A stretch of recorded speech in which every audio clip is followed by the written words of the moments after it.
भारत के पड़ोसी नेपाल में जेनजी की क्रांति ने विकराल रूप लिया और उसके बाद नेपाल में जो कुछ हुआ वो पूरी दुनिया ने देखा। कैसे वहां तख्ता पलट हुआ, सरकार गिरी, मंत्रियों को, नेताओं को घरों से निकाल निकाल कर पीटा गया, हालात बेहद बेकाबू हो गए। इस पर पूरी दुनिया की नजरें।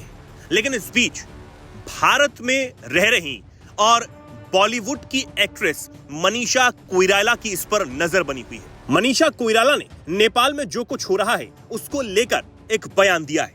मनीषा कोइराला को आप बॉलीवुड की कई फिल्मों में देख चुके होंगे, लेकिन इस बार उनका एक अलग अंदाज सोशल मीडिया पर नजर आया। दरअसल उन्होंने अपने सोशल मीडिया पोस्ट में नेपाल के पहले प्रधानमंत्री रहे और उनके दादा बीपी कोइराला को याद किया। उन्होंने लिखा, नेपाल के पहले निर्वाचित प्रधानमंत्री और प्रेम संघर्ष लचीलेपन को स्वर देने वाले लेखक बीपी बा को उनके जन्मदिन पर याद कर रही हूँ।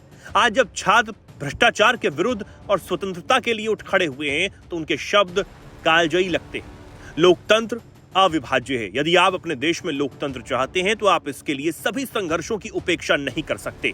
इसी के साथ उन्होंने बीपी कोइराला की एक तस्वीर भी साझा की। आपको बता दें कि बीपी कोइराला एक्ट्रेस मनीषा कोइराला के दादा थे। मनीषा बीपी के बेटे प्रकाश कोइराला की बेटी। ऐसे में इस पोस्ट के कमेंट में लोग भी उनसे नेपाल के लिए अपनी आवाज को उठाने का आग्रह कर रहे हैं। यही नहीं, इससे पहले भी मनीषा कोइराला ने इंस्टाग्राम पर खून से लथपथ जूते की एक तस्वीर को साझा किया था।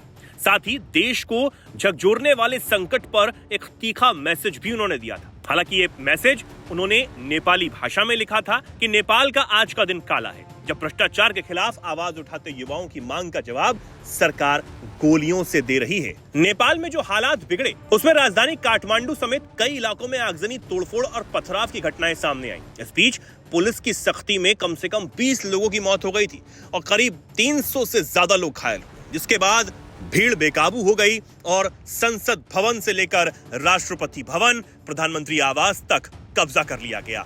यहां तक कि प्रधानमंत्री केपी ओली और इसी के साथ राष्ट्रपति को इस्तीफा सौंपना पड़ा। फेसबुक, इंस्टाग्राम, व्हाट्सएप समेत कई सोशल मीडिया प्लेटफॉर्म्स पर बैन लगने की आग धीरे धीरे बढ़ती गई और इसमें पूरे नेपाल को अपनी चपेट में ले लिया।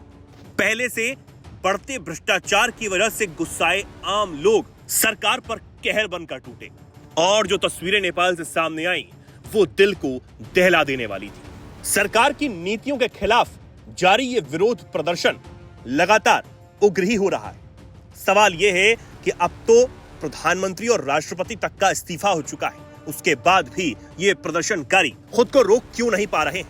वहीं अब इन प्रदर्शनकारियों को मनीषा कोइराला का ये समर्थन जो हासिल हुआ है, उसके बाद आप नेपाल के हालातों पर क्या कुछ कहना चाहेंगे? कमेंट सेक्शन में जरूर लिखें।